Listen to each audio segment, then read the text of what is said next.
Well, guys, panapa tina mai madzimai. Sa mbotrera akapera, tashaya do redeem. Enda yatso vaisa redeem, but tashaya redeem sa yota mbotrera chi aka. Ziko yoti china mai madzimai. Aiwa, mai madzimai vakaipa. Mawani. Vakaipa, ndi mai madzimai zviwa. Queen, chimbotrera. Mai, zangu ndichitungamira waiamisa aikenti.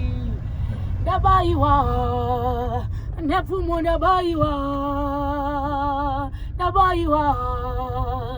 indini ndabaiwa, naye Mwari tumira ikataikoro, pasi panotenzi tiri papaskoro, rangu chairo harina kana nechisharo, ndinoda kufambawo nechangu chikopo-kopo, naye Mwari tumira ikataikoro, pasi panotenzi tiri papaskoro, rangu chairo harina kana nechisharo, ndinoda kufambawo nechangu chikopo-kopo, mano kandasi mingi mpenye munzira dzangu inini vachivharidzira, zvandinoita ini hazvimbobudirira, zvandinotaura ini havambozvitere, vanobata makona vachingouchira, nezita rangu vachingorideketa, upenyu hwangu wotoisa mukona, tsoka dzangu wotodzinokora, naye Mwari tumira ikataikoro, pasi panotenzi tiri Madzimai Pati kudini.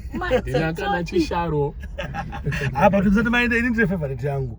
Achongotrere imwe futi kwa Simba.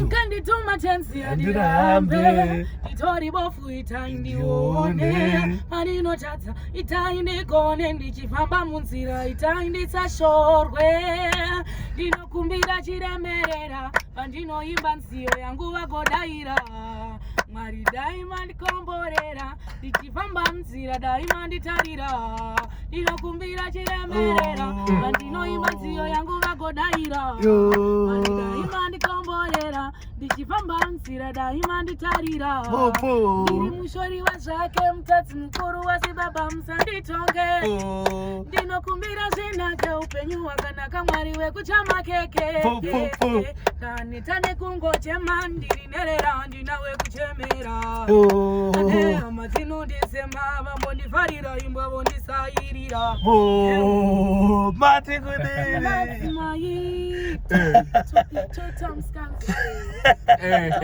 mati ndova dakakunge skati ndova siya vari dedi ini nditori ayedi ndova ita magadi ndova farira mugedi siya matitodi simiyo ini muzade kuitanga hondo handivhunduke ndiri mukomando wanipepira katutina taikondo anondijaja ejivo nditi beji apa zizabhoteji ndovaisa mukeji ndovapa mazivheji ndovapa nisuweji ndopinda pasteji tori mbiri yemandiriri ndovava semhiripiri ndovasiya nesiriri ndorira kuti ngiriri ndototi pasi pitiri ndovaita kilikili matitodi vari kuwanza lauti shauti dauti mubreni vani dauti ndovaisa pataiti ndovava vasesauti ototi ndiri beauty cute